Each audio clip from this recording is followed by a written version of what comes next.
The wind came first. It always did in Coldwater, Wyoming. It came sliding down off the Rocky Mountain peaks like something alive and hungry pressing itself flat against the valley floor, finding every crack in every wall, every gap between a collar and a throat. It did not howl the way people in warmer places imagined wind howling. It did not make dramatic sounds. It simply pressed, steady and cold and absolute like a hand over a mouth. Sheriff Aldrin felt it in his teeth. He walked the length of Coldwater's main road on the 7th night of the blizzard of January 1879, and he counted chimneys. It was the only arithmetic that mattered anymore. He counted the smoke that rose from each one, and he read the smoke the way an old sailor reads water, the color, the density, the angle of the column, the way it held or did not hold against the wind. What he saw made the cold in his chest go deeper than the temperature could explain. White smoke, pale smoke, thin ribbons of gray that frayed apart before they reached the rooftops of the buildings across the street. These were the signs of fires burning wood that had no business being burned green. Wood, wet wood, half-rotten timber pulled from the bottoms of buried wood piles. Furniture, legs, and chairbacks, and the dry insides of cabinets. These were fires trying very hard to be fires and failing. Behind each pale column of smoke was a family doing the same, trying very hard to survive, and slowly, hour by hour, losing ground. Aldrin had been inside 3 homes that evening. In the first, the Beckett family. A husband, a wife. 4 children had pushed all their bedding into the kitchen and were sleeping together on the floor in front of a fireplace that held more hope than heat. In the second, old Warren Finch, who had lived alone since his wife passed in the spring, had burned the last of his wood 2 days ago and was now wrapped in everything he owned, sitting motionless in his chair, with the particular stillness of a man who has made a quiet decision. Aldrin had sent him to the church where the community fire was still holding. Barely. The third home, he did not go inside. He stood at the door of the Holt house and listened to Gerald. Holt, 55 years old, and the owner of the only working sawmill in 50 miles, explained that the wood he had stockpiled and sold to the residents of Coldwater at the beginning of winter was not as the residents were now discovering the seasoned timber he had represented it to be. It had been cut late in the season. It needed another year of drying. It would burn eventually. He was sorry for any inconvenience. Aldrin had listened to this. He had looked at Gerald Holt standing in the warm doorway of his own well-insulated home, wearing a coat indoors out of habit rather than necessity, and he had felt something cold settle permanently behind his eyes. He had not said anything. There was nothing that could be said that would unstick the wood from the snow or pull the heat back into the homes of the people who had paid for it. He walked on. The town of Coldwater in January of 1879 smelled of smoke and desperation. The two were close enough to the same thing. 23 families inside these buildings, more than 100 people. 300 yards of hard frozen road between them and the mountains, which did not care. The nearest large settlement was 2 days' ride in good weather, which this was not. He was tallying the pale smoke columns, doing the bleak arithmetic of how many nights of fuel remained at current rates when he saw it. It came from the far end of the road, from the property that sat at the edge of town, where the wagon trail curved away toward the tree line, the Voss place. He saw the smoke before he consciously registered what was different about it, the way you sometimes know something is wrong before you can name the thing that is wrong. He stopped walking and looked at it for a full 10 seconds. It was black, or nearly so, deep gray, dense and thick and steady, rising straight against the wind with a confidence that bordered on defiance. It did not fray. It did not thin at the edges. It climbed and kept climbing, a solid column against the white sky, and it did not look like anything he had seen from any chimney in Coldwater for the past 7 days. It looked like a fire that knew what it was doing. Aldrin stood in the middle of the frozen road, his breath plumes white in the lantern light, and stared at the smoke coming from the home of Clara Voss, 25 years old. Widow, the woman the town had spent the better part of 8 months calling a fool. He stared at it for a long moment. Then he began walking toward it. But that is where the story arrives, not where it begins. The story begins in April. It begins with mud and grief and a woodpile that told the truth about the coming year, whether anyone wanted to hear it. April in Coldwater was not gentle. The snow melted, but the cold remained in the ground, rising up through boot soles in the morning, making the fingers stiffen around tool handles before the sun had gotten itself properly organized. The aspens along the creek had begun to bud those small and hopeful signs of green that appear in high-altitude springs, as if the trees are attempting optimism in the face of difficult odds. Clara Voss stood beside the woodpile and looked at what the winter had left behind. What it had left behind was not much. 43 years of living in the Mountain West had taught her mother, Dorothea, to keep a woodpile that lasted. 5 years of marriage to Daniel Voss had taught Clara the same. But the previous winter had been long and hard and unforgiving in the way that Wyoming winters periodically reminded people they were guests here, not residents. The pile that remained a scattered collection of half-rotten logs, damp through and through from the spring melt, more gray than brown, sitting in the mud beside the cabin's east wall, was barely enough for a warm night in May, let alone the months that waited on the other side of summer. She looked at it the way you look at a wound that has not healed the way it should have. Dorothea came to stand beside her, 70 years old with a back that had curved slightly toward the earth, as if she had spent too many decades bending to tend to things lower than herself, which she had, and a face that held its lines without apology, as a landscape holds its features. She placed one hand on Clara's arm, light and dry, and certain the way she always touched things she was trying to hold steady. "It is not enough," Dorothea said. Her voice was the voice of someone who had been saying true things for a long time, without apology or softening. It was not a harsh voice. It was simply an honest one. "I know it," Clara said.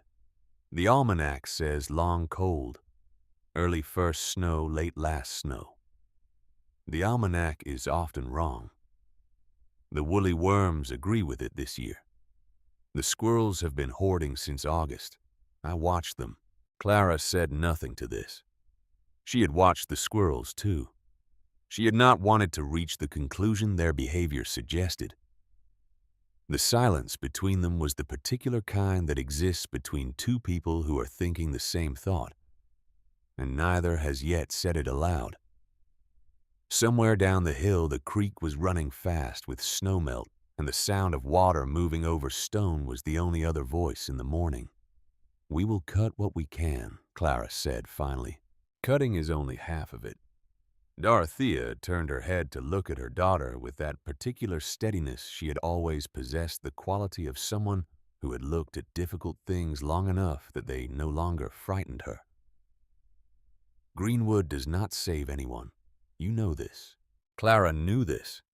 She had learned it in a way she did not speak of, in a way that sat in the center of her chest, like a stone she carried without setting down the weight so familiar now that she sometimes forgot it was there until something made her stop and notice it all at once. "There is a way," Dorothea said. She said it simply the way she said everything, without performance, without build-up, as if she had merely been waiting for the right moment in the conversation to place a useful object on the table. "My father's way," she said. "Your grandfather's way. The breathing vault." Elias Voss had come to Wyoming from Pennsylvania in 1848, carrying with him a carpenter's knowledge of wood, a stubborn conviction that the correct answer to a hard problem was usually a harder solution than anyone wanted to attempt. and the memory of something his own father had built in a Swedish settlement outside Philadelphia. A long underground tunnel, timber-lined, designed not to store food, but to dry it. Not potatoes, not preserves, wood. The principle was simple, which was part of why people who heard it dismissed it as foolishness. The earth below the frost line held a constant temperature. Dig deep enough, and you were below the world's mood swings in a place that neither froze in winter nor roasted in summer. Line a tunnel with timber, run it long and low. Build 2 small shafts to the surface at the far end for ventilation, and the air inside would move on its own. Warm, wet air rising toward the cold surface. Vents dry, cool air being pulled in from the entrance, a slow and patient circulation that worked without fire, without machinery, without anything but the physics of warm air wanting to rise and the earth wanting to be stable. Cut your wood green. Load it into the vault on the shelves that line the walls. Leave space between each log for the air to reach it. Come back in 2 months, in 4 months, in 6 months, and find wood that burned hot and clean, and long wood that the deepest winter could not take from you, because you had taken it underground and let the earth itself do the seasoning. It was not magic. It was engineering. The kind that worked in harmony with what the world already did rather than fighting against it. Elias Voss had built his vault in the spring of 1851 on the east slope of the property, digging it himself over the course of 3 months, while his neighbors watched and shook their heads and used the word eccentric when they wanted to be kind and other words when they did not. He had finished it in September of that year. He had filled it with green-cut lodgepole pine and aspen before the first snow fell. The winter of 1851 to 1852 was brutal. The kind of winter that tests the moral character of a community by putting it under a pressure that has no mercy. The wood that every other household in the valley had stacked and relied upon froze solid in the drifts or turned out to be too green to burn or ran out too quickly. 4 people died in that valley before March. Elias Voss's fire burned hot and clean through every day of it. He had shared his wood. He had not charged for it. He had not made speeches about it. He had simply opened his vault and let people take what they needed, and the families who came to him survived the winter in warmth, while those who could not or would not swallowed their pride and their cold alongside each other. And then, in the spring of 1852, the town council of the nearest settlement had come to Elias Voss and told him that his tunnel was a public hazard, that a structure of that kind dug beneath the earth without an engineer's approval posed a risk of collapse that could harm persons on the property, that he was required to fill it in. He had asked if any person had actually been harmed. They had said that was not the point. He had filed no complaint. He had made no argument. He had filled in the vault over the course of 2 weeks, tamping the earth back over the timber supports and the ventilation shafts and the shelves he had built by hand, covering it all with the soil and the silence that authority tends to bring to things it does not understand. He had never spoken publicly about it again. He had never said in the hearing of anyone who kept records that the 4 who died that winter might not have died if the vault had been allowed to stand. He had simply gone on living in the particular manner of people who have learned that being right and being permitted to act on your rightness are 2 entirely separate things. He had died in 1871. He had left behind 1 daughter, Dorothea, and through her 1 granddaughter, Clara. And he had left behind something else, something no one knew about, except Dorothea, something she had never spoken of until this April morning, beside the inadequate woodpile, with the cold still rising out of the ground, and the almanac's prediction sitting between them like an unwelcome guest. He built it on the east slope, Dorothea said, below the second pine, The soil is softer there. The rock shelf drops away. It was the same place he chose in 1851. Clara turned to look at the slope. It rose gently behind the cabin, covered in last year's dead grass, beginning to give way to new green at the tips, studded with lodgepole pines that stood in the clean way of mountain trees, without the crowding of lower forests. The second pine. She knew the tree. She had leaned against it as a child. He designed it to last, Dorothea continued. The timber supports the ventilation shafts. He used the best wood. He said if anyone ever had cause to dig it up, the bones of it would still be there. Clara looked at her mother. You think the structure is still intact? I think a man who built things the way your grandfather built things did not build anything that failed in 30 years. The council could ask me to fill it in again. They could. The same way they asked him. Dorothea did not answer this directly. She looked out toward the mountains with the patience of someone who has stopped being surprised by the things that institutions do and has decided instead to work around them. He left something there, she said at last, before he filled it in. He told me once, only once, near the end of his life. He said he put a stone inside into the deepest shelf behind the last of the wood. He had it cut, had his name and the year put on it. He said he wanted there to be a record that it had existed and that it had worked. She paused. He said the truth should have a place to wait. Clara stood with this for a long moment. The creek ran below. The aspens moved in the morning wind, their small green buds catching the light. Show me where to begin, she said. She said it quietly, barely above the sound of the wind, and in the saying of it something in her chest that had been locked since the winter shifted slightly, without fully opening. She was not ready to name what she was doing or why she was truly doing it. Not yet. That would come later in the ground in the work. For now there was only the east slope and the second pine, and the knowledge of what lay beneath. Dorothea had not told her the whole truth of why Clara's husband was not beside her for this conversation. But Clara already knew the whole truth. She had known it since the night of December the 14th, 1878. Daniel Voss was 31 years old the night he died.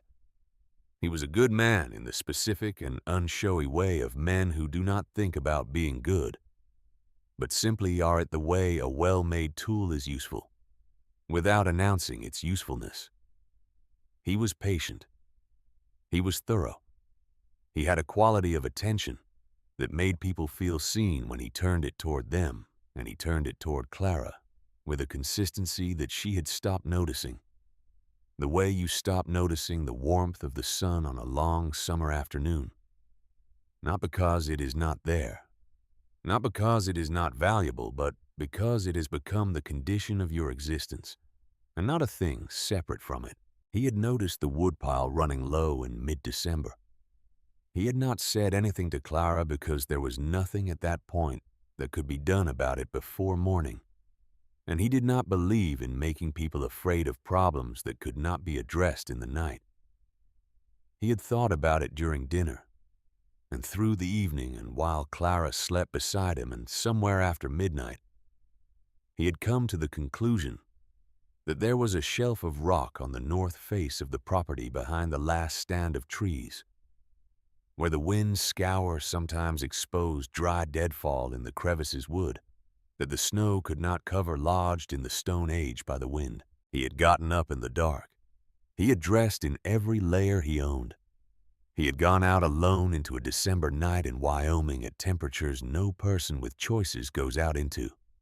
And he had climbed the north face in the dark to find wood. They found him the next morning at the base of the rock shelf. The ice had been there since November, invisible under a dusting of fresh snow. His foot had gone out from under him. It was 20 feet down. This is what Coldwater knew. Daniel Voss had an accident on the north face of his property on the night of December the 14th. He had gone out for reasons unknown and fallen on the ice. This is what Clara knew. He had gone out because their woodpile was empty. He had gone alone because he did not want to frighten her. He had gone in the dark because there was no other time to go. He had died because of a specific, preventable, knowable failure. Not a failure of courage or judgment, but a failure of preparation. A failure of dry wood. She had carried this knowledge through the winter and into the spring like the stone she no longer noticed the weight of. She had not spoken of it. Not to Dorothea. Not to anyone. The version of his death that the town held was simpler and kinder, and she let them hold it. But she knew. And when Dorothea said the words "breathing vault" on that April morning, something in Clara's knowledge shifted from grief into purpose with a completeness that surprised her, as if the two things had been waiting for each other without her knowing. She began digging on a Tuesday. She did not announce it. She did not ask permission. She walked to the east slope below the second pine with a pickaxe and a spade, and she put the blade of the spade into the ground at the base of the slope, and she turned the first earth. The ground fought her. This was not a metaphor. The soil of the Wyoming mountain foothills in April is a dense and complicated thing, layers of clay and gravel packed by winter frost threaded through. With the roots of lodgepole pines that have been drinking from this hillside for 40 and 50 years and have no intention of releasing their hold. Each swing of the pickaxe was a negotiation that the mountain frequently won. The blade skittered off stone or bit into a root and held or sank into a pocket of soft clay, only to jar against buried rock 6 inches down. Clara's hands blistered by the end of the first hour. By the end of the first afternoon, the blisters had broken. By the end of the first week, they had hardened into something that was less skin and more material, the particular callousing that labor does to the body when the body has decided to stop arguing about it. Dorothea sat on a wooden crate at the edge of the work area each morning. She did not pick up a shovel. Her hands had the sharpness of her mind, but not the strength for sustained heavy labor. And both of them understood this without it being said. What she did was the other work, the maintenance work that kept the tools useful. She held the whetstone and sharpened the pickaxe blade in the evening patiently, her old hands moving with the precise economy of a lifetime's practice. She watched the angle of the sun and told Clara when the shadows said noon. She brought water at intervals with the regularity of a tide. "You are fighting it," Dorothea said one morning, watching Clara swing at a particularly stubborn section of root-threaded clay. Clara stopped, wiped her face, said nothing, waiting. "Your grandfather said the earth teaches patience. You put the blade in and you listen before you push. Feel where it wants to yield. Every piece of ground has a direction it will go if you do not insist on choosing the direction for it." Clara looked at the pickaxe in her hands. Then she put the blade back against the clay at a slightly different angle and listened to the thing she had been hitting instead of hearing. The clay gave. She did not thank her mother. She simply moved forward and tried it again and again, finding the grain of each section of ground. The way you find the grain of wood, not forcing it, not overriding it, but locating the direction that is already there. The town had opinions. This was expected. Coldwater was a small enough place that a woman digging a large hole in her own backyard was considered a matter of community interest, and the community had interests that ranged from genuine concern to the comfortable pleasure of someone else's apparent foolishness. Gerald Holt stopped his wagon on a Thursday morning in the last week of April. He was a large man, well-built, with the particular confidence of someone who has been telling other people what to do about timber for 3 decades and has been right often enough that he has stopped considering the possibility of being wrong. He leaned both forearms on the side rail of his wagon and looked down at Clara standing in a trench that had reached his knee height. "What is it you're building?" he asked. His tone was the tone of a man asking a child what they are drawing, interested in the answer for the entertainment value rather than the information. Clara told him.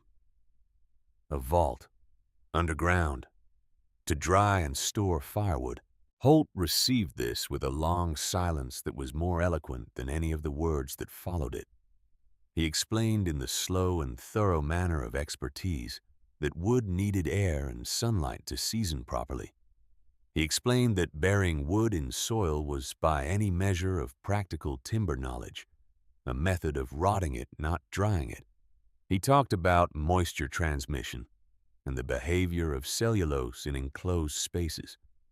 He finished by saying that he had been in the timber business in this valley for 30 years, and that what she was proposing was the sort of thing a person unfamiliar with wood might invent in the absence of experience. He did not raise his voice. He was not cruel. He was simply absolute in the way that certain men become absolute when their knowledge has never been seriously challenged, polished into a certainty so smooth that nothing new can find purchase on it. Clara let him finish. Then she went back to digging. Holt sat in his wagon for another moment as if waiting for her to reconsider. Then he drove on.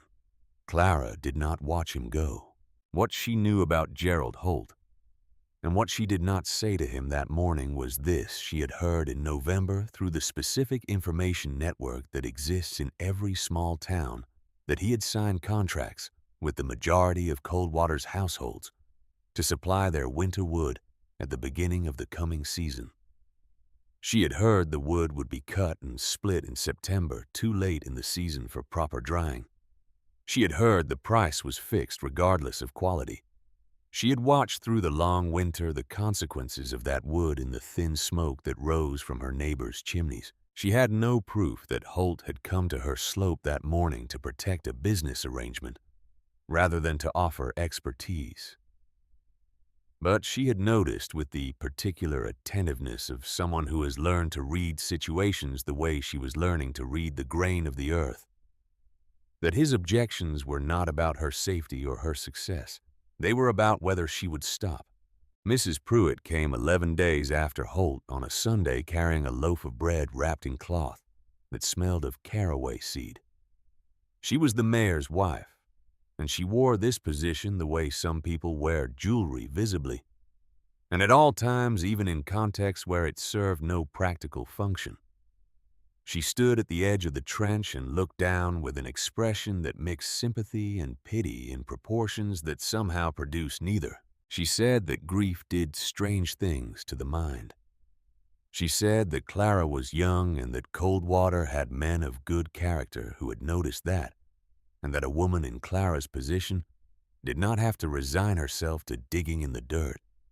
She talked about the sewing circle that met on Wednesdays and about a particular widower on the north end of town who owned a grain operation and had apparently remarked upon Clara's appearance more than once. Her words were soft. Her intent was a chisel.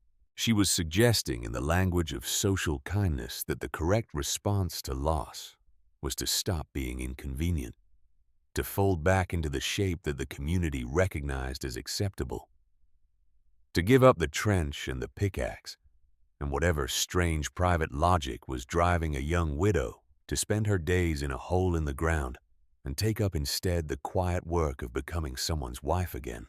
Clara thanked her for the bread. She meant this. The bread was good. She went back to digging. Sheriff Aldrin came on a day in early May when the trench was deep enough that only Clara's shoulders and head were visible from the surface.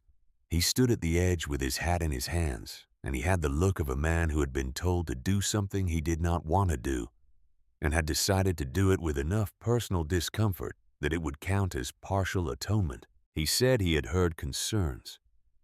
He said a trench of that depth, without proper shoring, was a genuine safety hazard. He said the town council had asked him to pass along a recommendation, not an order, he was careful to say, not an order that she consider whether this project was wise. He had known Daniel. This was the thing that made his visit different from Holt's smooth certainty and Mrs. Pruitt's upholstered condescension. Aldrin had known Daniel Voss since they were both young men new to the valley, and the particular quality of his discomfort standing above the trench with his hat in his hands was the discomfort of a man who was doing something Daniel's wife would not have appreciated, and he knew it. And he was doing it anyway because the council had asked, and he had not yet found the part of himself that would refuse. "The shoring will be built before I dig another foot," Clara said. "I already have the timber measured."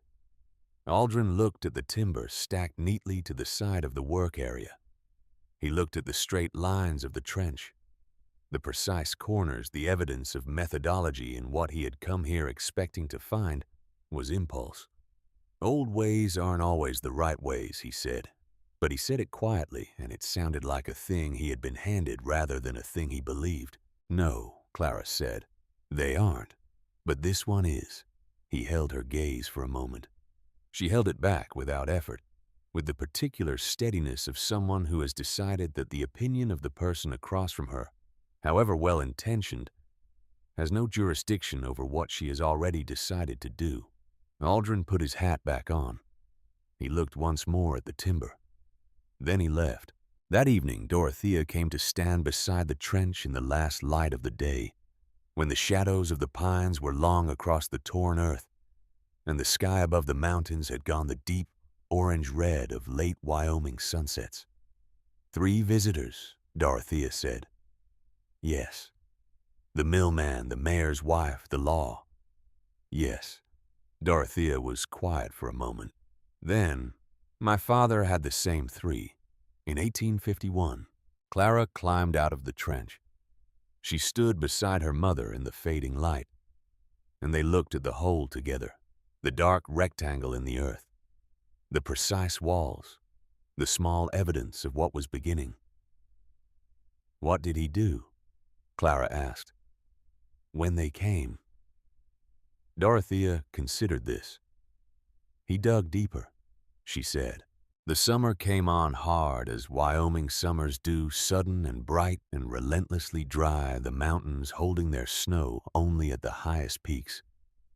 The valley baking in a heat that felt like a personal argument after the cold. Clara worked through all of it. The trench became a tunnel. This was the transition that separated the first phase of the work from the second, and it was harder than the first, in ways that were different from the ways the first had been hard.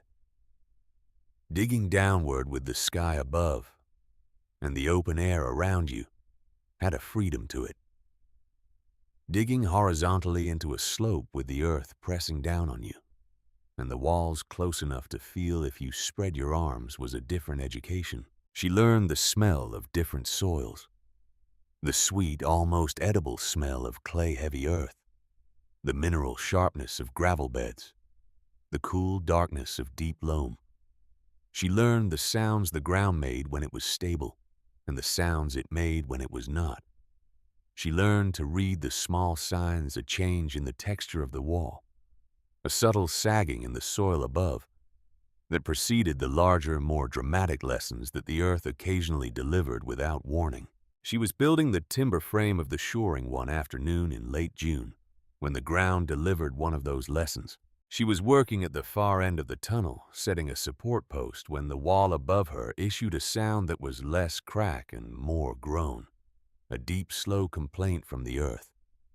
The sound of weight redistributing in ways it had decided were necessary. She looked up.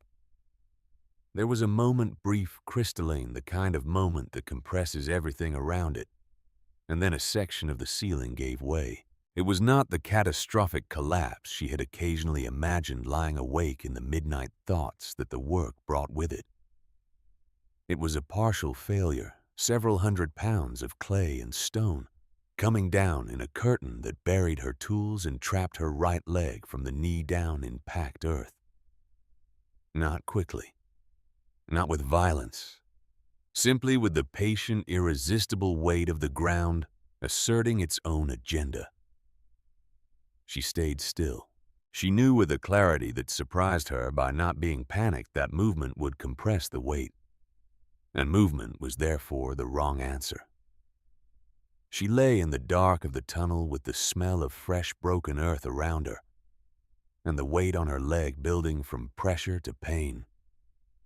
And she thought about Daniel climbing the north face in the dark, and she thought about the particular quality of darkness that must have surrounded him in those last seconds before the ice went out from under his foot. And she thought about the fact that she was not going to let this tunnel be a place where the work ended.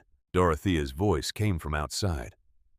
Clara, not panicked, not frantic, steady as groundwater. I'm here, Clara called back. The ceiling came down. My leg is pinned. A pause. Then, can you breathe? Yes. Then be still. Tell me where your hands are. For the next 40 minutes, Dorothea talked her through it, not with instructions for each movement, but with the older and more useful skill of keeping a person's mind quiet while their hands do the work. She told Clara where to push and where not to push. She told her to think of water to find the path of least resistance, the way water finds it, not through force but through patience, through the discovery of where the earth was already willing to shift if asked correctly. Clara dug herself free with her hands 1 careful inch at a time, and when she finally pulled her leg clear and climbed out of the tunnel into the afternoon light, she sat in the dirt and breathed the open air and said nothing for a long time. Her leg was bruised deep, the kind of bruising that goes to the bone and stays there for weeks. She sat with it, and Dorothea sat beside her, and neither of them spoke because the kind of thing that had just happened does not need words placed around it immediately. It was later in the cabin with her ankle wrapped and the evening coming on that the despair arrived. It arrived the way despair does not, loudly but thoroughly filling in all the available space until there was nowhere in the room it wasn't. They are right, Clara said to the dark. All of them. Dorothea, sitting across the room with her hands in her lap, said nothing. Holt, Mrs. Pruitt, Aldrin. They are right. This is madness. Dorothea was quiet for a long moment, in the fireplace burning the dwindling stack of old wood, burning it with the knowledge of what it meant, that it was dwindling. The fire moved without comment. The earth tested you, Dorothea said finally. It asked whether you were serious. Clara did not answer. Tomorrow, Dorothea said, you will go back and you will build the supports before you dig another inch. You have learned what the tunnel requires. That is not failure. That is instruction. Clara lay in the dark and looked at the ceiling of the cabin. The log beams that Daniel had notched himself, fitted with a precision that had outlasted him, and she thought about what it meant to continue. Not the abstract question of whether she would continue, which she already knew the answer to, but the more immediate and practical question of what the continuing would cost. She thought about Daniel on the mountain in the dark, doing the thing that needed doing without announcement or witness. She thought about Elias Voss packing earth over his vault in 1852, obeying an order that made no sense, saying nothing about the 4 who died. She thought about how the 2 things were related. In the morning, she got up before the sun. She dressed in the quiet dark, moving carefully on the bruised leg. She picked up the pickaxe and the spade from beside the door. She walked out into the cool pre-dawn when the stars were still visible and the mountains were black shapes against a slightly less black sky. And she went to the slope below the second pine. She went down into the tunnel. She brought the lantern. She went to the end of the collapsed section, and she looked at what the earth had done, and she began with patient and careful hands to address it. Behind her at the mouth of the tunnel, in the gray light of the not yet morning, Dorothea settled onto her wooden crate with the whetstone in her lap. She began to sharpen the pickaxe blade. The sound of stone on metal moved through the cool air of the Wyoming morning, soft, rhythmic, deliberate, and it kept time with the work below and the two sounds together. The sharpening and the digging made a kind of music that no one in Coldwater heard, and that no one in Coldwater would understand the meaning of. Until the winter came and the smoke rose dark and thick from the Voss place, and all the pale columns around it showed them at last what they had been watching all along. The summer taught her things that summer has no business teaching. It taught her the weight of solitude as a physical condition, not an emotional one, the way working alone in an enclosed space for hours at a time changes the relationship between the body and the silence around it, until the silence stops feeling like an absence and starts feeling like a presence, something with texture and temperature, something that presses back. It taught her the smell of different depths of earth, each layer distinct as a chapter in a book, written before any human hand had touched it. It taught her that exhaustion, when it goes far enough past its ordinary limits, becomes a kind of clarity, a stripping away of everything that is not essential until the only things remaining are the task, and the body performing it, and the reason the task matters. The reason always mattered. She never let go of the reason. Clara worked through July in a heat that had no sympathy for the depth of the tunnel or the person inside it. The Rocky Mountain summer is not the moist, heavy heat of lower altitudes. It is dry and bright and absolute, a heat that takes moisture from everything it touches, without apology, cracking lips and knuckles in the surface of the exposed earth, pulling the water out of cut timber, and leaving it pale and light-boned within weeks. This was she had come to understand the principle she was working with, and not against. The heat was part of the mechanism. The heat was helping her in the way that a hard teacher helps without kindness, without acknowledgement, but thoroughly. The tunnel, at this point, ran 40 feet into the hillside. She had spent 3 weeks after the collapse building out the shoring with a care that bordered on ceremony. Every post was set plumb. Every beam was checked twice before she trusted it with weight.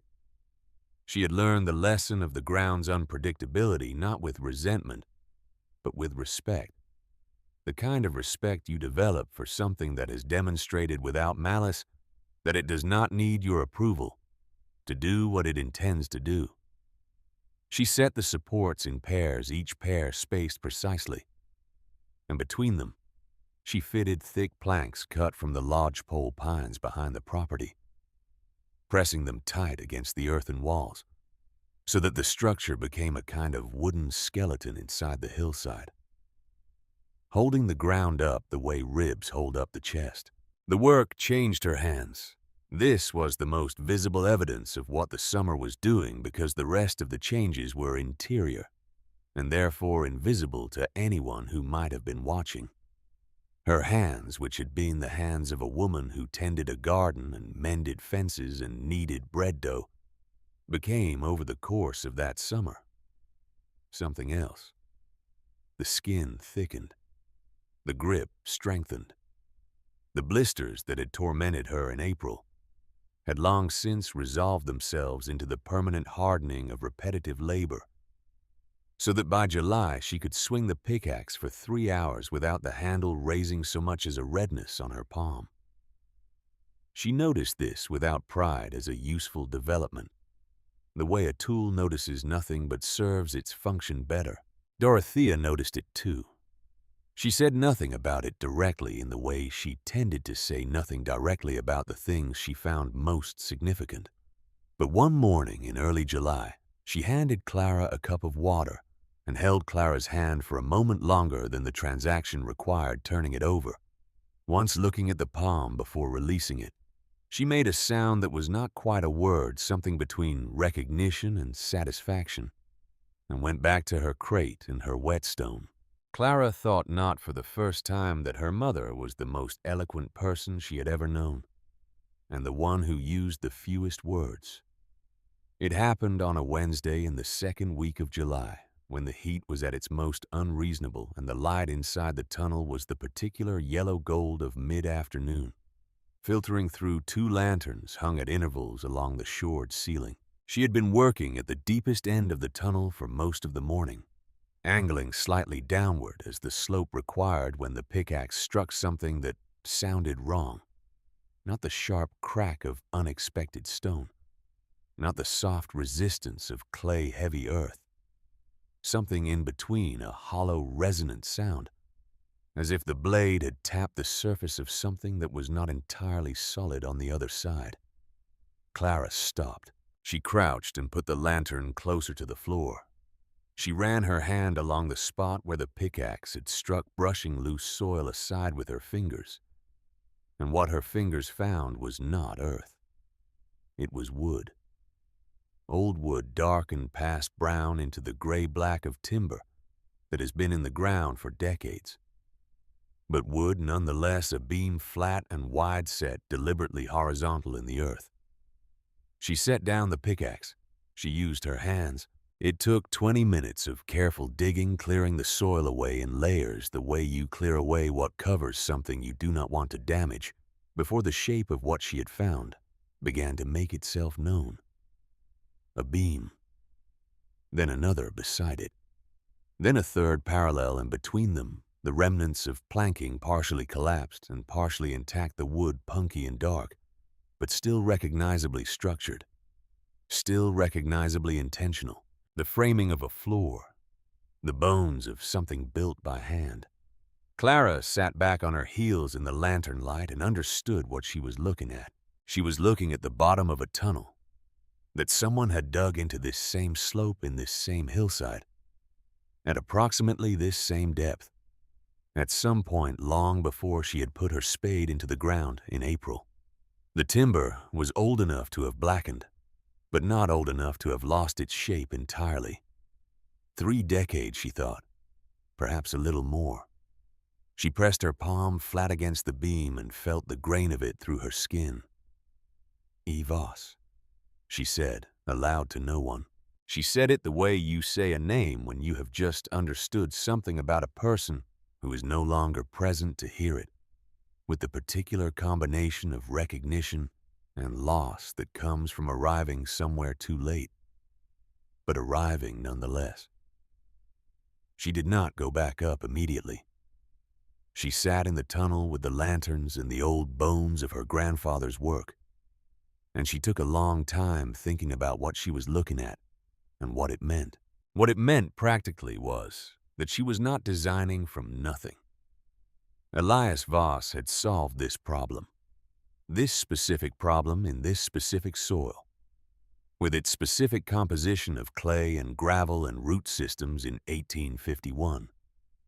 And the evidence of his solutions was directly beneath her. The placement of his floor beams told her where the solid ground was. The spacing of his supports, visible now as she cleared more of the collapsed section, told her what the load-bearing requirements of this hillside actually were, as opposed to what she had been estimating. The angle of the tunnel, which she could now trace against her own, confirmed that she had been following the same natural corridor of softer soil, that he had found by the same method, not survey equipment, not engineering charts, but the patient education of a pickaxe talking to the ground. She had been building on his foundation without knowing it was there. This was not coincidence. It was the logic of the land working itself out. The same soil drainage, the same rock shelf, the same angle of slope that made this the sensible place to put a tunnel. 2 people separated by 28 years had arrived at the same conclusion by the same reasoning, because the ground itself had only one correct answer to the question they were both asking. But there was more to it than practical confirmation, and she knew it sitting there in the yellow lantern light with her hand on her grandfather's timber. The structure beneath her was not just evidence of the vault's viability. It was evidence of something larger, that being right was not by itself enough. Elias Voss had been right. He had built the correct thing in the correct way in the correct place. He had saved lives with it. And then he had filled it in because the authority of small institutions, which is the most persistent and least impressive kind of authority, had told him to. And he had obeyed, and the knowledge had gone underground in the most literal possible sense, and stayed there for nearly 3 decades, until his granddaughter's pickaxe found it. She thought about the 4 people who had died in the winter of 1852. She thought about Daniel. She picked up the pickaxe. When she came out that evening and told Dorothea what she had found, her mother was quiet for a long time. She sat on the wooden crate with her hands in her lap, looking at the mouth of the tunnel. In the last light of the afternoon, and her face held something that was not quite grief, and not quite relief, but occupied some piece of territory between the two. "He always said the bones of it would last," Dorothea said finally. "They have." Another silence. Then, he would not have expected to be right about that in the way he turned out to be right about it. Clara looked at her mother. Dorothea's face had the quality it sometimes had in the evenings when the light was softer, and the day's practical requirements had stepped back the quality of a woman looking at something that was a long way away and a long time ago, but still completely present. "He built it for someone to find," Clara said. "I believe so," Dorothea said. "Yes." That night, for the first time since the previous December, Clara slept without the stone in her chest, waking her at 3 in the morning. She did not notice this until she woke with the light and realized she had slept through the dark hours without interruption, and the noticing of it was the closest thing to peace she had felt in 7 months. August arrived with the tunnel extended to its full plan length of 50 feet shored and planked and solid, in the way that things are solid when they have been built with the understanding that they will be tested. The shelving came next. This was the phase of the work that Dorothea participated in most directly, not with her hands, but with the accumulated architectural memory of her father's descriptions, which she had been carrying for 40 years, with the fidelity of someone who understood that a specific kind of knowledge, once lost, tends to stay lost. She described the shelf dimensions from memory, the way Elias had spaced them from the floor and from the walls, the specific gap, 2 inches between logs, 4 inches between stacks, 6 inches between the outer stacks, and the earthen walls that the air circulation required to do its work. Clara built them with pine boards and dowel pins, working by lantern light in the cooler hours of early morning and late evening when the tunnel was tolerable. The shelves went up along both walls the full length of the structure 6 feet high, leaving a center aisle wide enough to walk through with an armload of wood. When she had finished, the empty tunnel looked like a library orderly, purposeful patient in the way of structures that have been built to wait for something. The ventilation was the final and most critical piece. She dug the shafts herself, working upward. This time, 2 narrow vertical bores from the far end of the tunnel to the surface, each one barely wide enough to admit a man's arm, angling to emerge among a natural outcropping of limestone 30 yards east of the tunnel entrance. The work of boring upward through compacted earth while lying on her back in a confined space, pushing a slim iron rod a half-inch at a time, was perhaps the most singularly uncomfortable labor of the entire summer. It took 6 days. When the rod finally broke through into open air on the afternoon of the 6th day, and a thread of daylight appeared at the top of the shaft, like a tiny star, she lay in the tunnel below it, and let out a breath she felt she had been holding since April. Dorothea lined the surface openings with flat stones set in a careful ring, leaving the aperture clear. From above, they looked like nothing remarkable small natural formations in the limestone, the kind of gap that occurred wherever rock heaved through soil. From below in the tunnel on a warm afternoon, you could feel the faint pull of air moving toward them, the system already beginning to breathe, drawing the warm tunnel air upward toward the cold surface, pulling fresh, dry air in through the entrance to replace it. The tunnel was alive, Clara stood at the entrance and felt the draft on her face, barely perceptible, a whisper of movement in air that had been still before, and she understood in her body what she had understood until then only in principle. It worked. The invisible architecture of pressure and temperature that her grandfather had understood and trusted and built and been forced to bury was working exactly as it was supposed to work, because physics did not require institutional approval and did not respond to the opinions of mill owners or the recommendations of town councils. She allowed herself for approximately 30 seconds to feel something that was not pride exactly, but was in the vicinity of pride, a quieter and more grounded thing, more like the satisfaction of having asked the right question and gotten the answer back clean. Then she went back to work. It was in the last week of August that the sabotage happened. She came out to the slope one morning to find a section of the tunnel entrance partially blocked, not collapsed from within, but filled from outside deliberately with loose soil and rock, pushed in from the surface, enough to cost her 2 days of clearing and reset a section of the entrance shoring, not enough to destroy what had been built, exactly enough to slow her down. She stood at the entrance and looked at the damage with a stillness that was not calm exactly, but was the thing beyond calm, a state past the point where anger and distress perform themselves, openly arrived at by someone who has been spending months in the company of a project that does not allow for emotional performance. She looked at the dirt. She looked at the tracks in the soft soil at the mouth of the tunnel. The tracks were the wide, flat impressions of work boots with a heel iron, the kind that sawmill men wore, the iron that kept the heel from wearing down when you spent your days on hardwood floors. She had seen those tracks before in the soft mud around the mill yard, on the days she had passed Holt's operation on her way into town. She examined the tracks for a long time. Then she walked to Sheriff Aldrin's office. Aldrin was behind his desk when she came in, and he looked up with the expression of a man who has been hoping not to be disturbed and has just had that hope disassembled. Clara placed her account of the damage in front of him with the precision and economy of language she had been developing all summer. What she had found when she had found it, the measurements of the entrance dimensions before and after, the description of the tracks and their distinguishing features. Aldrin listened. He looked at his desk. He looked at his hands. He looked out the window.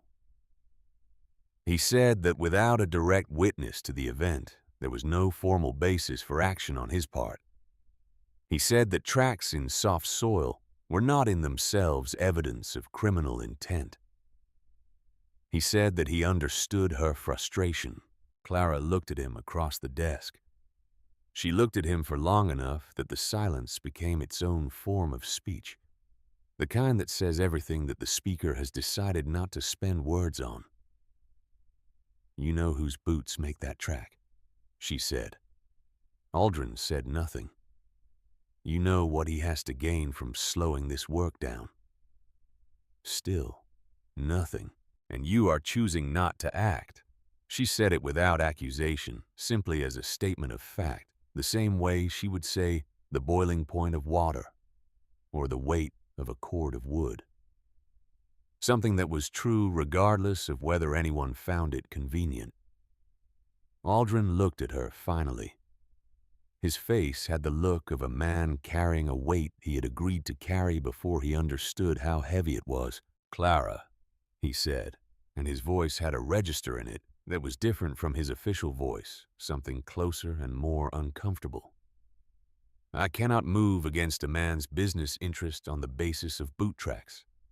That is the honest truth of my situation." "I know," she said. "That is the honest truth of mine." She walked out of the office and back to the tunnel, and spent the next 2 days clearing the entrance and rebuilding what had been disrupted. And she worked with a quality of focus that was different from anything that had come before. It was not faster or more frantic. It was, if anything, more deliberate, the focus of someone who has removed the last remaining expectation that anyone else will solve the problem, and has found in that removal a clean and uncluttered forward direction. She had not needed Aldrin. She had not needed the town council. She had not needed Holt's approval, or Mrs. Pruitt's understanding, or any of the architecture of community validation that she had, without fully realizing it's still been hoping might eventually materialize. She needed the pickaxe and the ground and the work and the reason. Everything else was weather. September arrived and shifted the nature of the labor entirely. The tunnel was complete. The shelves were built and waiting. The ventilation breathed its quiet and patient breath in both directions. What remained now was the harvest, cutting and moving enough wood to fill the 50 feet of shelving before the first snow sealed the high passes and made the logging slopes inaccessible. This was in its way the hardest work of all, not because it was more technically demanding than the digging it was not, but because it was a race with a deadline that the calendar controlled and no amount of additional effort or intelligence could negotiate with. The first real snow would come when it came. The lodgepole pines on the upper slope would be accessible until then, and not after. There was a fixed amount of time and a fixed amount of work, and the ratio between them left no margin. She had built a cart during the last week of August, a simple construction, solid-wheeled, flatbedded, sized for a load that one person could haul across uneven ground. The wheels were cross-sections of a large pine rough, and slightly uneven, and they announced their presence loudly over root-crossed ground. But they held. The routine that September imposed was this: up before light, into the trees with the axe, and the bucksaw felling and limbing the lodgepole and aspen deadfall that the previous winters had left on the slope above. Then loading the cart, which required the specific ingenuity of one person moving logs that were sized for 2 pry bars, and rope and small earthen ramps constructed fresh at each loading site and abandoned as the day moved forward. Then the haul back to the tunnel entrance, the unloading, the carrying by hand down into the vault, the stacking on the shelves according to the precise system Dorothea maintained from memory. Larger rounds on the lower shelves, split wood above kindling bundles in the designated sections at the far end, space between each piece, space between each row, the architecture of air circulation built into the arrangement of the wood itself. Then back to the trees, then again, then again. Dorothea could not swing the axe or haul the cart, but she managed the stacking with an authority that transformed what might have been random accumulation into a carefully ordered system. She moved through the tunnel with the lantern directing placement, with the precision of someone who has been storing a specific mental blueprint for 40 years and is finally permitted to install it in physical space. She knew which wood should go where, and why the denser pine toward the back, where the air moved slowest, the lighter aspen in the zones of highest circulation. She knew the angles that the air preferred, and she stacked to accommodate them rather than against them. She did not explain this knowledge in technical terms because she did not have technical terms for it. She had the terms her father had used, and they were the terms of observation and metaphor rather than engineering textbooks. Let the round ones breathe outward. Stand the split pieces like they're leaning into the wind. Keep the green ones at the top where the warmth can find them first. These instructions sounded like the language of someone who talked to wood, and Clara had long since stopped noticing that this was unusual. She simply did what they described, and the wood went in the way it was supposed to go. The town watched this phase with the renewed bewilderment of people who had almost gotten comfortable with their first assessment of the situation, and were now being required to develop a second one without any of the vocabulary for it. They had grown accustomed to the image of the Voss widow digging her pointless hole. This was a known quantity, an eccentricity they had filed and put away. What they saw now, a slight woman emerging from the timberline in the early morning with a cartload of logs disappearing into the side of the hill, emerging empty-handed going back, did not fit neatly into any category of recognized behavior. They did not stop their wagons anymore. They had stopped stopping their wagons after the first month when it had become apparent that Clara Voss was not going to respond to social pressure the way social pressure expected to be responded to. But they watched in the peripheral and somewhat involuntary way that people watch things they cannot quite categorize, and the watching had changed its quality from amusement to something that had not quite resolved into respect, but was beginning to resemble it in the way that a far-off storm cloud begins to resemble rain before the drops actually fall.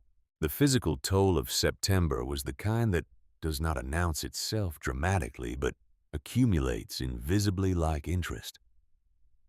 Clara woke each morning with a stiffness that required the first 15 minutes of the day to work out of her joints a slow, unlocking process that she performed without complaint, moving through it the way you move through weather, not because it is pleasant, but because it is between you and where you are going. Her shoulders had developed a constant low-grade ache that varied in intensity depending on the day's work, but never entirely left.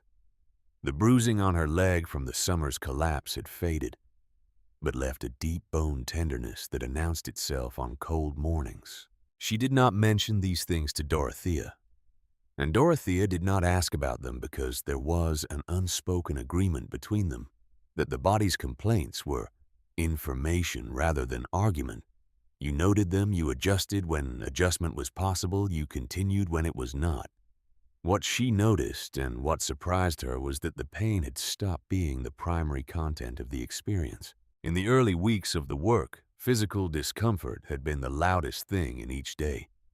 The blisters, the aches, the protests of muscles encountering labor for which they were not prepared.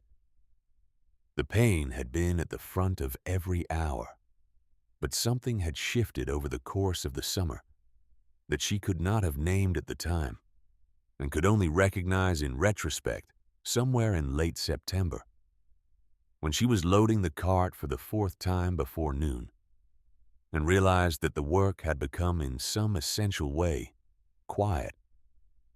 Not easy. It was not easy, but quiet. The body had found its accommodation with the demands being placed on it, and in that accommodation the noise had settled, and what remained underneath the noise was something she had not expected to find there.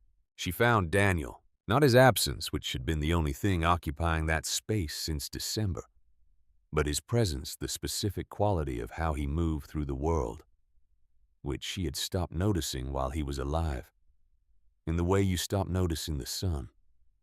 She found it in the work. He had been a man who did things with his whole attention, without splitting himself between the task and some commentary on the task, and she recognized loading the cart on the slope in the September light, that she had become that too wholly present in the work. Nowhere else. And in that nowhere else a version of the closeness she thought she had lost. She did not speak of this. There was no one to speak of it to who would have understood it except possibly Dorothea, who understood most things without needing them spoken. But it changed the quality of the work, and the work showed it not in speed or in output, which was already at the limit of what one body could produce, but in a kind of coherence that the operation had not had before.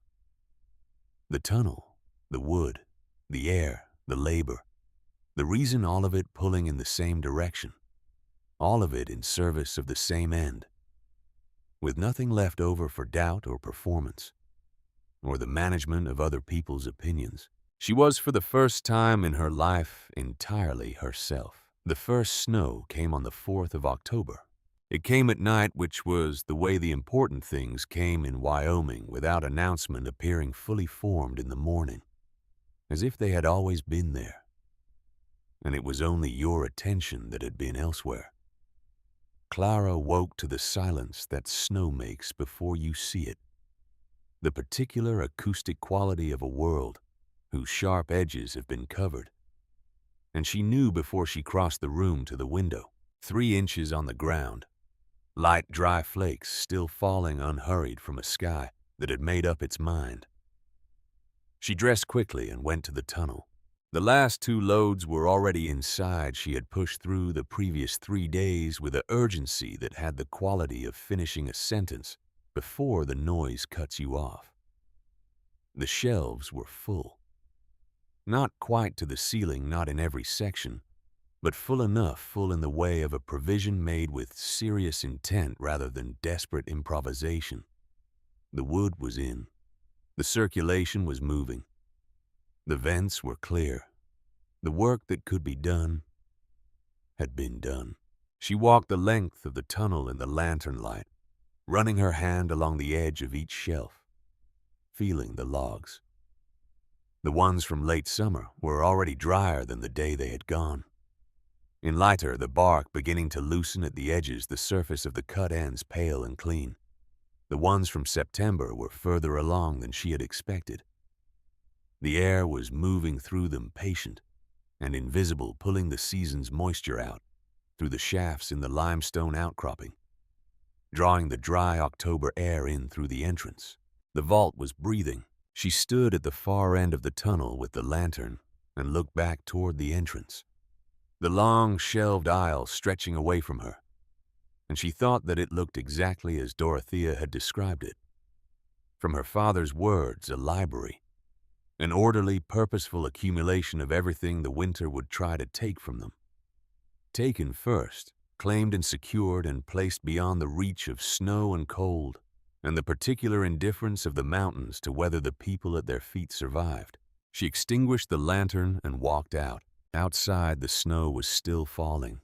It covered the entrance to the tunnel, covered the cart, covered the tools leaned against the pine, covered the tracks of the day's work with a clean and indifferent white. In an hour, perhaps less, there would be no visible evidence that anything had been done here. No wound in the hillside, no trace of the summer's excavation. The slope below the second pine would look as it had always looked, unmarked, unremarkable, ordinary. This was exactly what Clara wanted. Dorothea was standing on the cabin porch with her arms folded against the cold, watching the snow. She looked at Clara coming down the slope with the particular quality of attention that had characterized all her watching this summer. Total, unhurried, missing nothing. "Is it done?" she asked. "It is done," Clara said.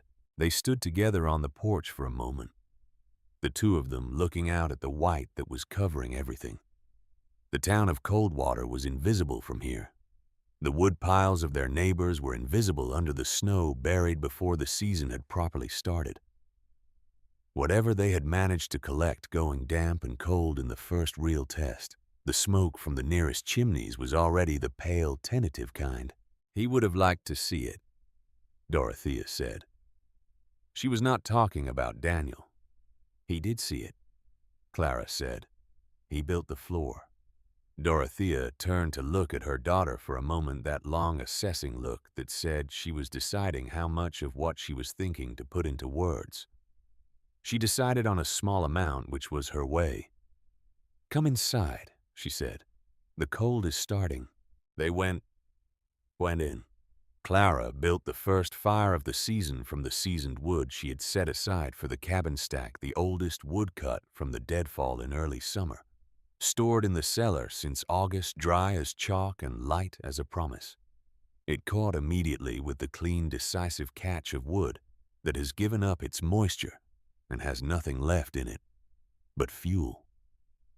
The fire went from spark to blaze in the time it takes to sit down, and the heat it gave was not the struggling, smoke-heavy warmth of green wood trying to burn, but the deep, radiating, honest heat of something that burns because it is ready. Clara sat back on her heels in front of the fireplace and felt the warmth reach her hands. Her face, the deep cold of the October morning, beginning to give back. Outside, the snow fell on Coldwater without distinction, covering every rooftop and every woodpile, and every neat stack of green lumber, that Gerald Holt had delivered in good faith, or bad faith, or the particular faith of a man who has always gotten away with the difference. It covered the steps of the mayor's office and the hitching post outside Aldrin's door and the road that ran straight through the center of town and out the other side toward the mountains that had started this whole long conversation about what it meant to be ready for the winter. The mountains did not care what any of this meant. They were, as they had always been, entirely indifferent to the aspirations and preparations and failures of the people at their feet. And they would go on being indifferent until the spring, by which time the question of who had prepared and who had not would have answered itself in the only way such questions ever actually get answered. Clara fed the fire a second piece of wood and watched it catch. She thought about the tunnels, her tunnel and her grandfather's beneath it. The two of them layered in the earth like sentences in the same paragraph, separated by years, but finishing the same thought. She thought about the shelves full of dry wood waiting in the dark below the slope, patient and ready, indifferent to the snow in the way that prepared things are, indifferent to the conditions they were prepared for. She thought about the ventilation breathing slowly in the cold, doing its invisible work, pulling the last of the season's moisture from the wood that was already drier than any wood in cold water and would be drier still by January. She thought about January. She did not think about it with fear. She thought about it the way you think about a thing you have accounted for, not without weight, not without the knowledge of what it had cost in the last one, but without the particular helplessness of facing it unprepared. The fire settled into itself with the small sounds of combustion, and the cabin filled with warmth. And outside the snow came down on everything that was ready and everything that was not, making no distinction between them, asking the same question of all of it. The answer would come in January. It was already waiting in the dark below the second pine. The blizzard did not arrive. It descended.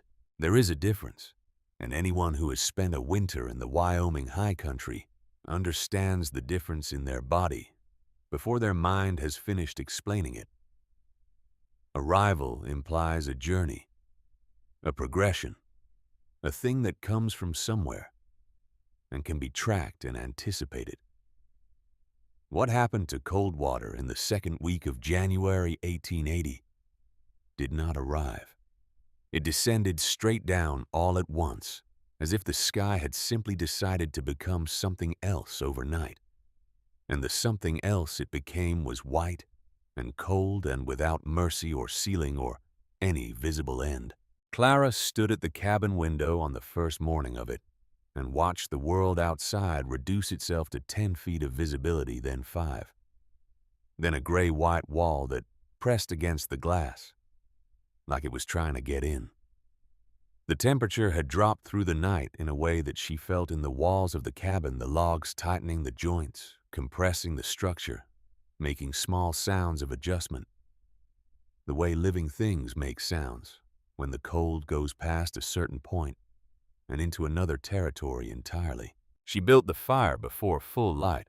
The wood she took from the cellar stack that morning was the same wood it had been every morning since October, dry and light and honest, splitting cleanly along its grain catching, with the immediate conviction of material that has been waiting to be useful, and finally is.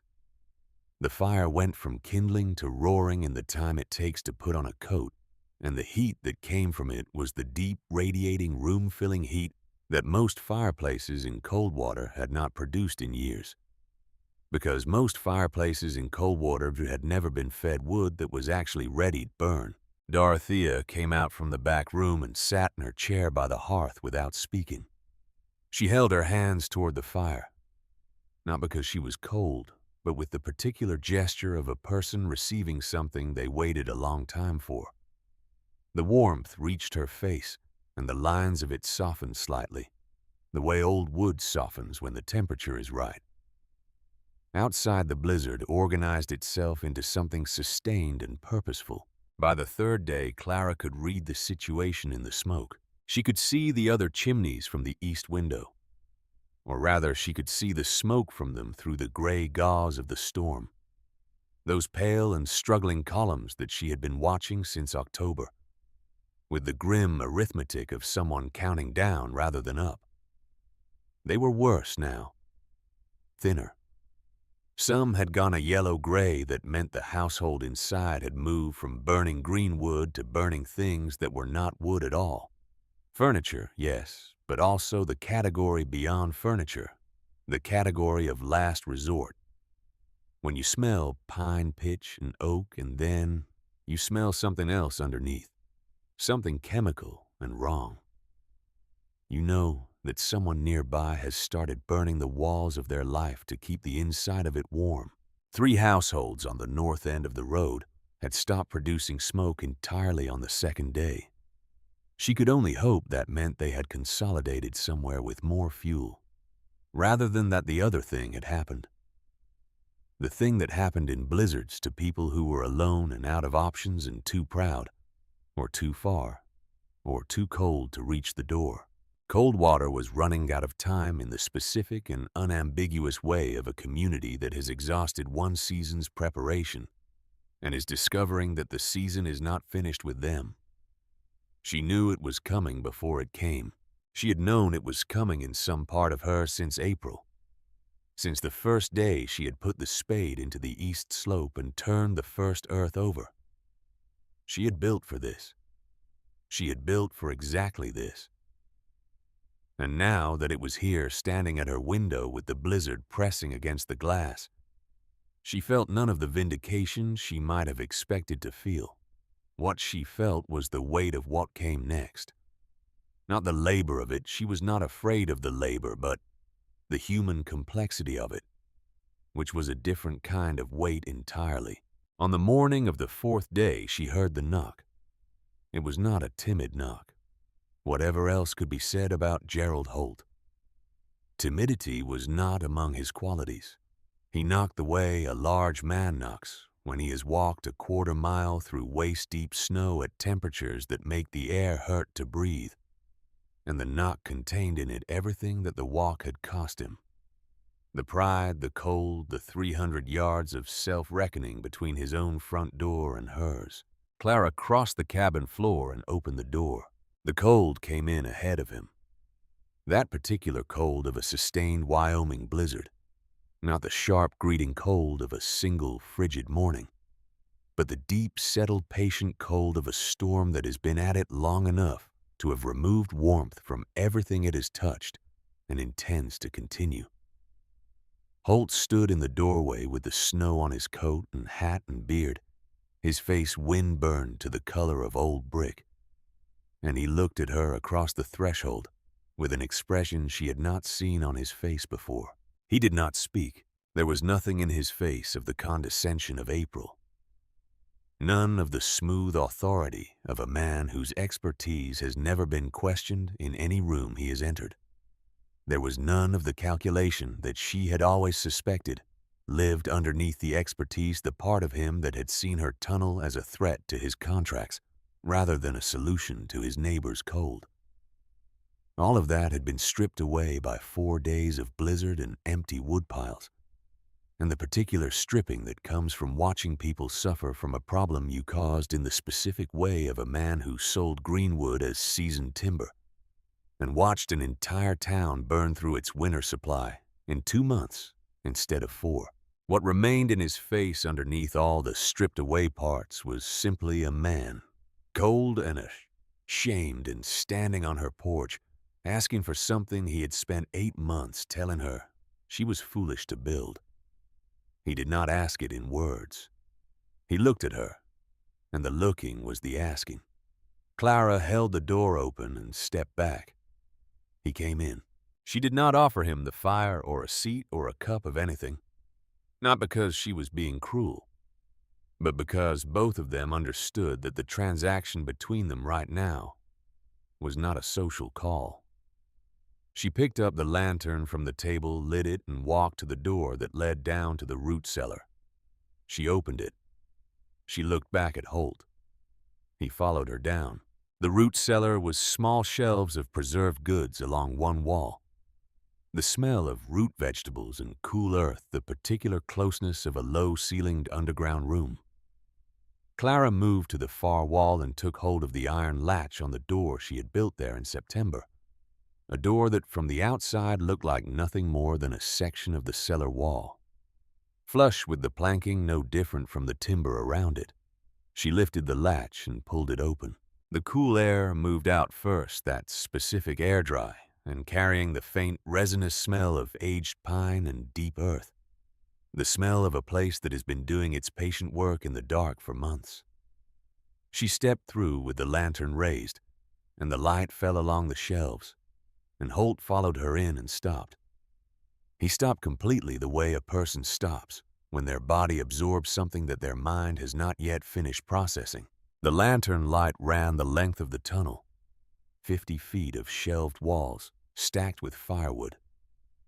Not the random, desperate accumulation of a person who had simply cut everything they could find and piled it wherever it fit, but an ordered, deliberate library of fuel, each piece in its designated place, each row maintaining the gaps that the air required the whole structure, breathing with the faint draft from the ventilation shafts above, doing in January what it had been doing since October, without interruption or assistance or anyone's permission.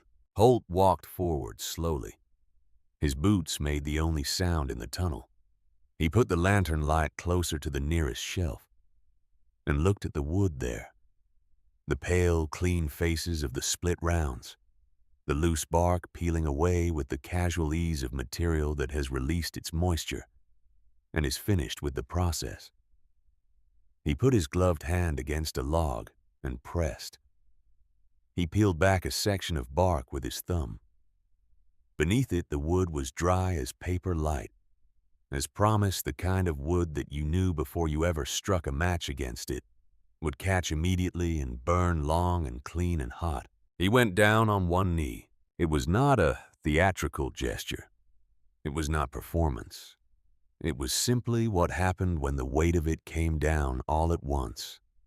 The 8 months of his certainty, the contracts he had signed, the green wood he had sold, the pale smoke from every chimney in Coldwater, and now this tunnel that should not have worked and did, this impossible library of dry wood built by a 25-year-old widow with a pickaxe, and a story her mother told her built on the bones of a design that his own confidence had dismissed in a single sentence on a single April morning while he leaned on the rail of his wagon and waited for her to stop. He was on one knee in the tunnel, and he said nothing because there was nothing that could be said that would be adequate to the gap between where he had been and where he was now. Clara stood behind him with the lantern. She let the silence be what it needed to be. She heard Aldrin's boots on the porch steps 20 minutes after Holt had gone to send word to the other men in town. His knock was different from Holt's. The knock of a man who is doing his job and knows his job requires him to be here, but is not certain of his welcome and carries that uncertainty in the sound of his hand against the wood. Clara opened the door, and Aldrin came in from the cold, stamping snow from his boots, with the automatic courtesy of a man raised to respect other people's floors regardless of the circumstances. He had the look he had been carrying since the first day she had walked into his office with her account of the sabotage and her flat, factual presentation of his choice not to act. A look of a man who has been accumulating a debt he does not know how to pay down and has largely stopped trying carrying it. Instead, with the particular resignation of the honestly guilty, he did not waste her time. "The Pruitt children," he said, "all 3. The youngest is 7. Doc Hennessy says if they don't have heat in the next few hours." He stopped. He did not finish the sentence because the sentence had only one ending, and it was an ending they both already knew. Clara looked at him. Mrs. Pruitt, who had come to her door in May with bread and practiced kindness, and the suggestion that grief was making her unreasonable, Mrs. Pruitt's children who had no part in their mother's opinions and no vote on the warmth of their own house. The 7-year-old who was 7. She thought about the stone in her chest, the one she had been carrying since December. She thought about what it would mean to let a child freeze because of the opinions their mother had expressed about her sanity. She thought about what Daniel would have said about that which she already knew and did not need to think about for very long. "I will share the wood," she said. Aldrin's shoulders dropped slightly with relief. He started to speak. "But not the way you are thinking," she said. He stopped. "You will bring the men who can carry. Every able-bodied man in cold water who can walk through this snow comes here. They go into the tunnel themselves. They load themselves. They carry it to where it needs to go. I will direct them, and I will tell them what to take and in what order. But I do not serve." She said this without heat, without defiance, simply as a specification. The families who need it most get it first. Doc Hennessy makes that determination, not the mayor's office and not Gerald Holt. You bring the men, I open the tunnel, they do the work. That is the condition. Aldrin looked at her for a moment. She watched something move through his face, the various calculations that authority makes when it is being asked to reorder itself. The adjustments, the small resistances that were not actually resistances, just the habitual shape of a man deciding whether to accept a correction. He accepted it. "Understood," he said. He left. He came back in an hour with 9 men, Holt among them. The procession into the tunnel that night was a thing that Clara would remember for the rest of her life, in the specific sensory way that the most significant events tend to be remembered not as a summary, but as a series of images with weight and smell and temperature attached to them. The men going down through the root cellar, one by one, their lanterns making overlapping circles of light in the small space. The first one through the vault door, stopping exactly as Holt had stopped that full-body pause of a man seeing something he had been told was impossible. The sound of their boots on the tunnel floor moving away from her, toward the shelves, and then the sound of wood being moved, the knocking of log against log, the settling shift of weight, redistributing on the shelves, the quiet labor of capable men doing what they had been told to do. She stood at the entrance and directed. She told them what to take and how much and in what order. She told them the Hennessy household first, then the North End families, then the others in the sequence the doctor had given. She kept a running count of what left the tunnel and what remained, doing the arithmetic in her head with the precision of someone who had been living with those numbers for months, knowing what the full vault represented in terms of weeks and what each departure from it cost. Holt worked harder than any of them. She noticed this without comment. He did not speak during the loading. He lifted what was put in front of him. He carried it up through the cellar and out into the blizzard. He came back and lifted again. His coat was soaked through within the first 30 minutes, and he did not stop to address this. He worked with the particular focused silence of a man doing penance in the only currency that currently had value. Physical effort, honest labor, the simple and irreducible work of carrying heat to people who needed it. She did not thank him. She did not need to. The work was its own accounting. Aldrin worked beside the other men for 2 hours before he came to stand near Clara at the tunnel entrance. He stood there for a moment without speaking, and she let him find whatever he needed to find, because she had learned over the course of a long year that forcing the moment before it was ready produced inferior results in people, the same way it produced inferior results in tunnels. "I knew Daniel since we were both 23. He said. She said nothing. He was the kind of man who would have known what you were building was right.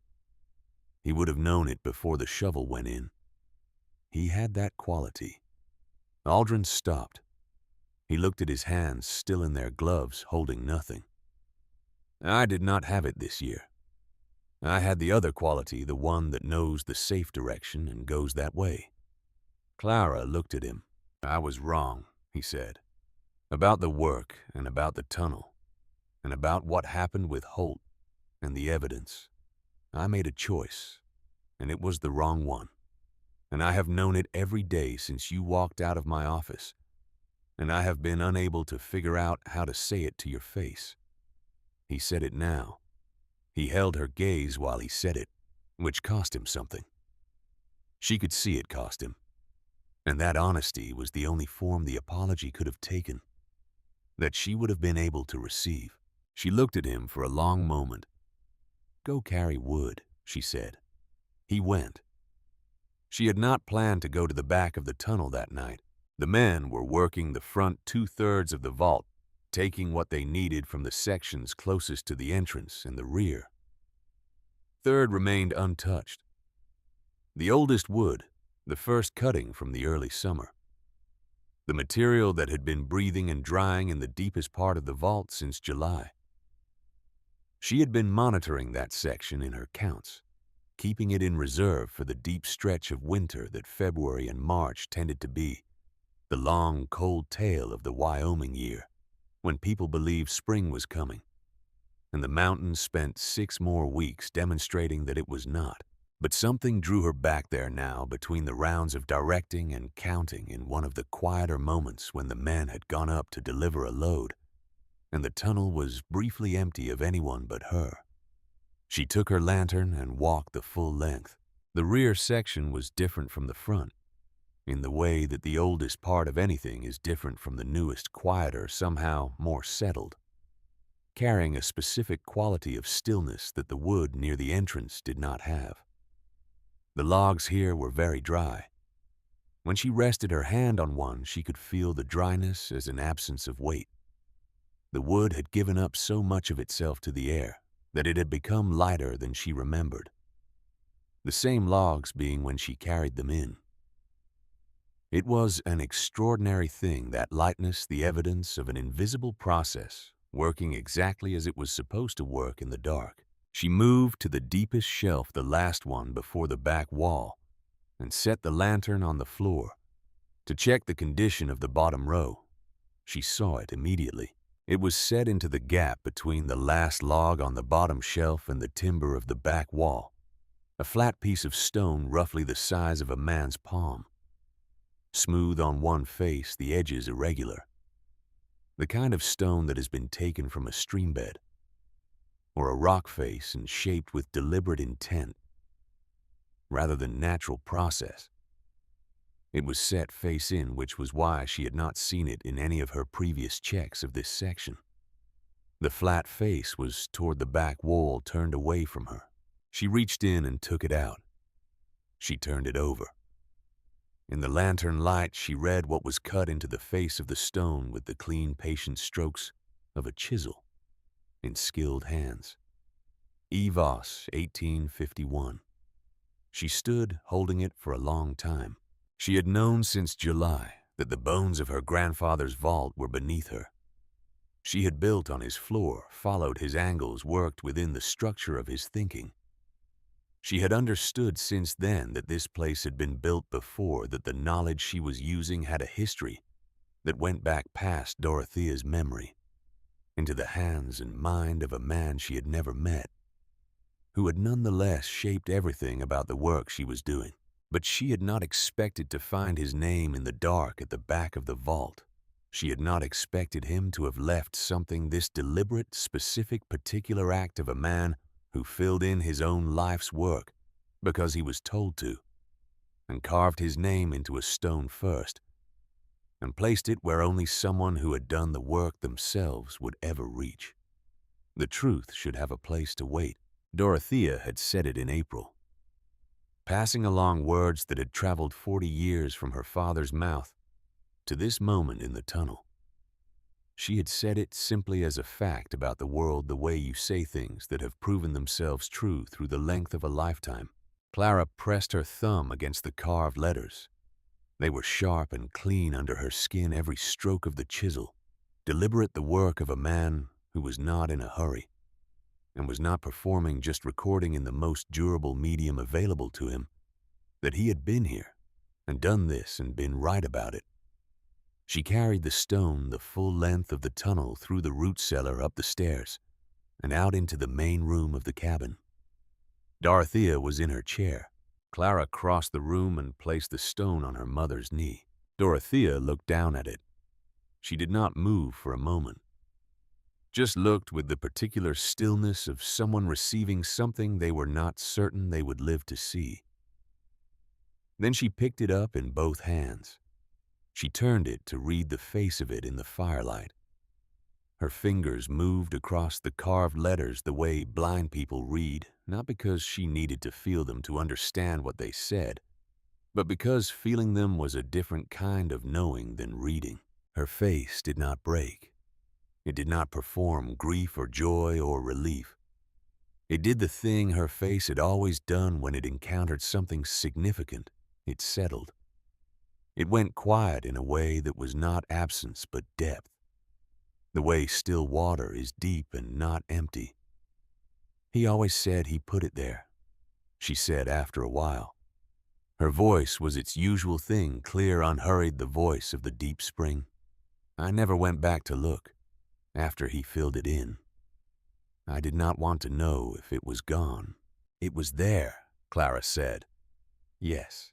Dorothea ran her thumb over the date one more time. Yes, it was. They sat together in the firelight. The two of them, the stone between them and the fire that burned between them, was built from the wood that Elias Voss had dreamed of storing in this way in 1851, and that his granddaughter had finally stored in this way in 1879. And the warmth of it moved through the room with the same quality the light had, steady, without apology, without need of acknowledgement, simply present in the way of things that have been properly made. The blizzard broke on the 9th day. It did not end dramatically. It reduced over the course of a morning from a solid white wall to a gusting intermittent snowfall, to scattered flurries, to a clear blue sky, so absolute and cold and brilliant that it hurt to look at the kind of sky that Wyoming produces after its worst weather, as if the mountains are demonstrating that the same forces that produce the violence also produce this, that they are not two separate things. Cold water came out of its houses slowly, the way communities emerge after sustained catastrophe, not all at once, but in increments. Individual figures appearing in doorways and then on porches, and then on the road. Each person's emergence a small signal to the others that the worst was over, and the world still existed in a form worth going outside to look at. Every household had heat. This was not something that could be taken for granted, and everyone in Coldwater understood in the specific and physical way that cold teaches people things, that it was not the natural outcome of the situation. It was the outcome of a particular act of preparation, and the preparation had been made by one person, and that person was standing on her porch looking out at the white-covered town, with her mother beside her. And the two of them were not saying anything, simply looking at the evidence of what had been done. Gerald Holt came to the Voss porch on the morning after the storm broke, alone on foot, in conditions that still made walking difficult. He stood at the base of the porch steps and he looked up at Clara, and he had none of the physical equipment of the man who had leaned on his wagon rail in April, none of the ease, none of the width, none of the settled authority of a man surrounded by the accumulated weight of 3 decades of being right. He looked like what he was, a man who had been wrong about something important, who knew it without the possibility of any further self-deception, who was standing in the cold, working out what you do next. The mill is still standing, he said. I still have equipment and knowledge of the timber business, and I was wrong about the vault. He said this last part with the flatness of a man who has rehearsed a difficult sentence enough times that it has lost its performance quality, and is simply a sentence now. What I know and what you've built, there's something useful in those things working together, if you were inclined to discuss it. At some point, when it suits you. Clara looked at him for a long moment. Come back in March, she said, when the thinking has had time to settle. He nodded. He walked back the way he had come through the snow, and she watched him go, with the particular observation of someone storing information rather than arriving at conclusions. Mrs. Pruitt came 2 days later.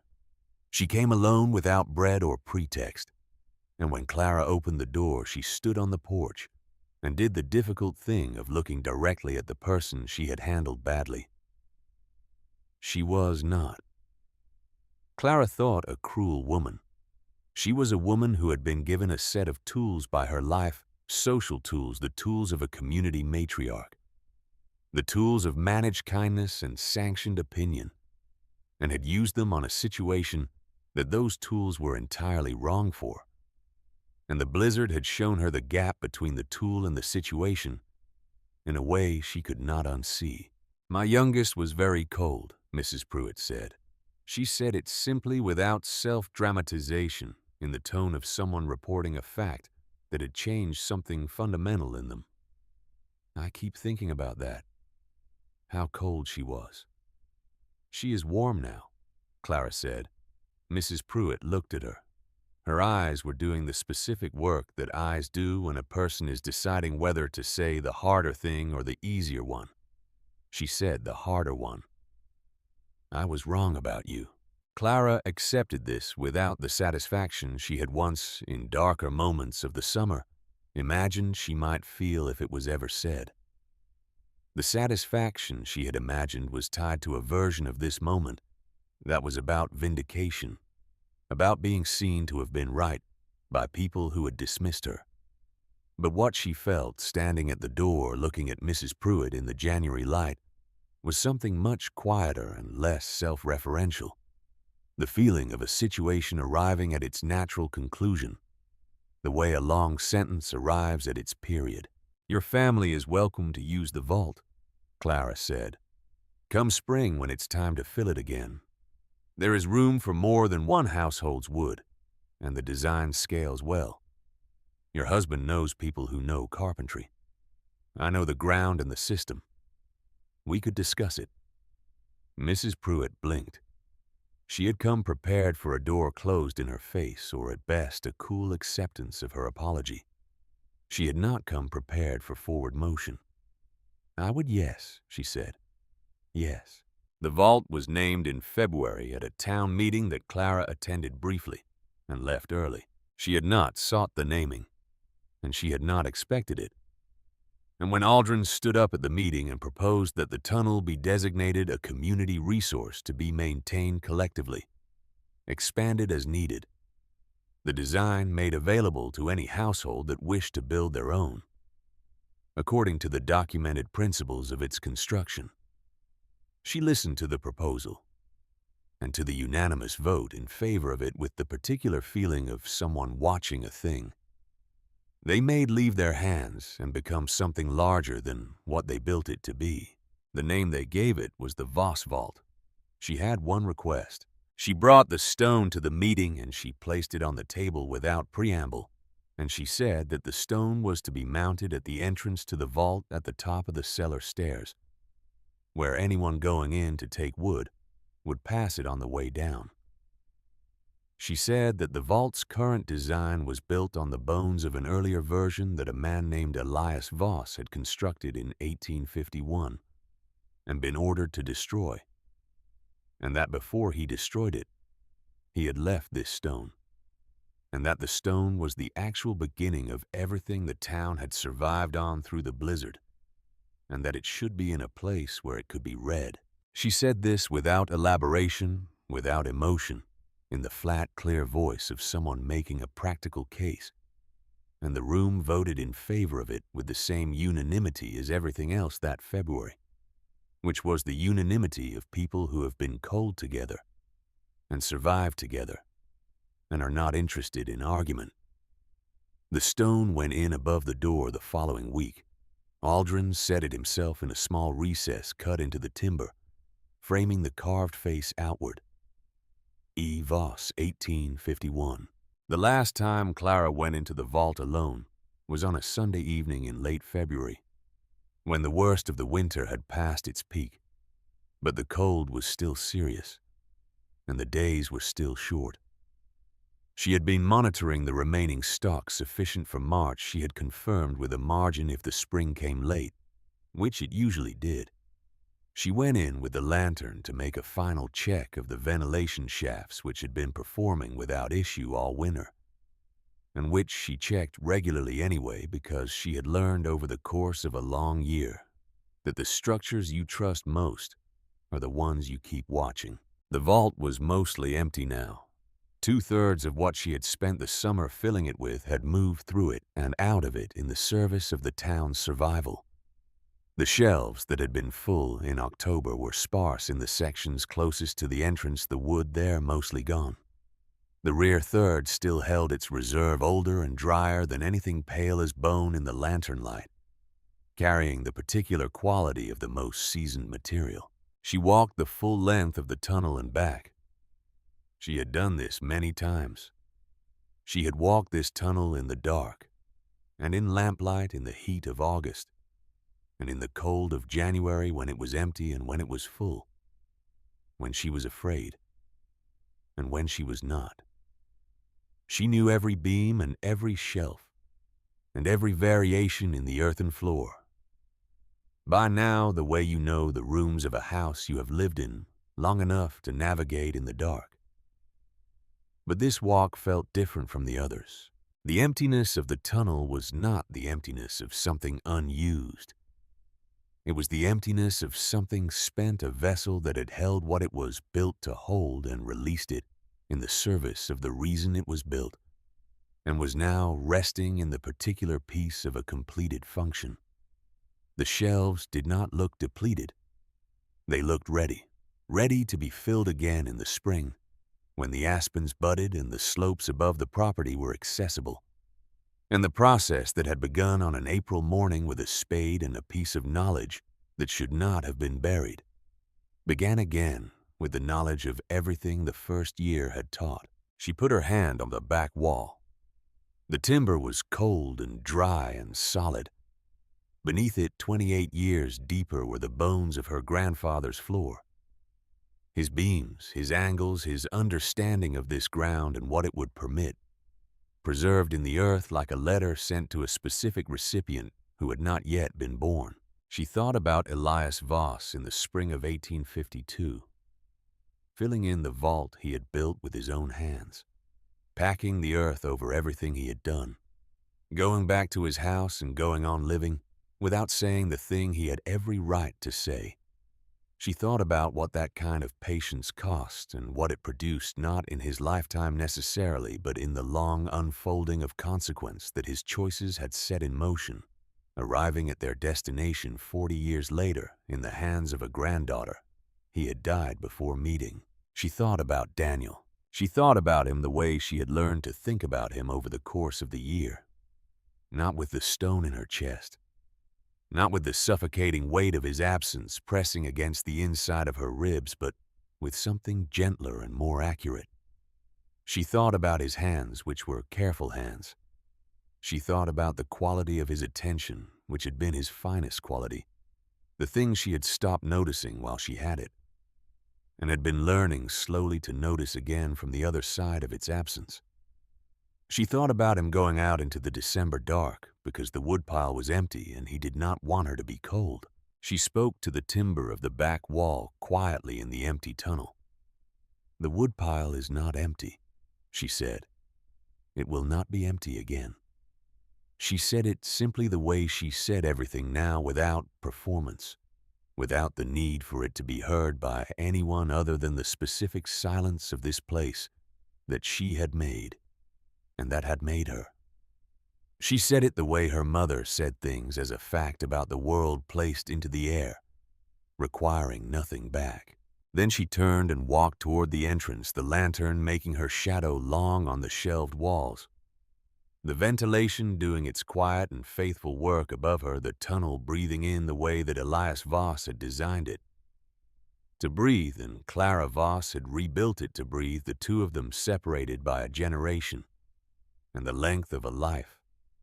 But joined by this, the knowledge that the correct answer to the question the winter asks is built in the summer, in the work no one sees, in the patience that does not require an audience, in the steady and unspectacular labor of preparing for the thing you know is coming before it arrives and makes its question unavoidable. She came up through the root cellar and into the cabin. Dorothea was in her chair by the fire. The fire was burning the way it had burned all winter, hot and clean and long, the deep radiating warmth of well-seasoned wood, giving itself completely, holding nothing back, burning with the honesty of a material that has been properly prepared and is ready for its purpose. Clara sat down. The fire moved in the grate. Outside, February settled over Coldwater with the particular cold of a season that knows it is approaching its end, but has not arrived there yet, pressing against the walls of every house on the road, with the patient pressure of something that is not finished. The chimneys of the town sent up their smoke into the cold evening air. Dark, thick, steady columns, all of them where pale and struggling ribbons had once marked the measure of everyone's desperation. They had all learned something this winter. Some of them would remember it. Some would build their own vaults in the spring, following the design that Aldrin had written down and was making available at the sheriff's office to any household that came to ask. Some would not, would stack their wood in the open air as they always had, relying on the seasons to be kinder than the last one, on the spring to come early, and the winter to come late, on the particular and recurring human faith that last year's difficulty was an exception and not a demonstration. Clara did not judge this. She understood it. She had stood at the mouth of the difficulty herself and felt its pull, the easier arithmetic of hoping rather than doing, the seductive simplicity of believing that preparation was more work than the thing it prepared for. She knew different now. She had known different since the first morning she had gone to the east slope in the dark, before anyone was awake, and put the blade of the spade into the ground and felt the earth refuse her and refused it back. Dorothea reached out and adjusted the fire with the iron, settling a log that had shifted. The flames pulled upward, brighter for a moment, filling the room with the clean smell of pine burning, the way pine is supposed to burn completely without struggle, giving everything. The winter had not finished with Wyoming, but the Voss women had finished with the winter.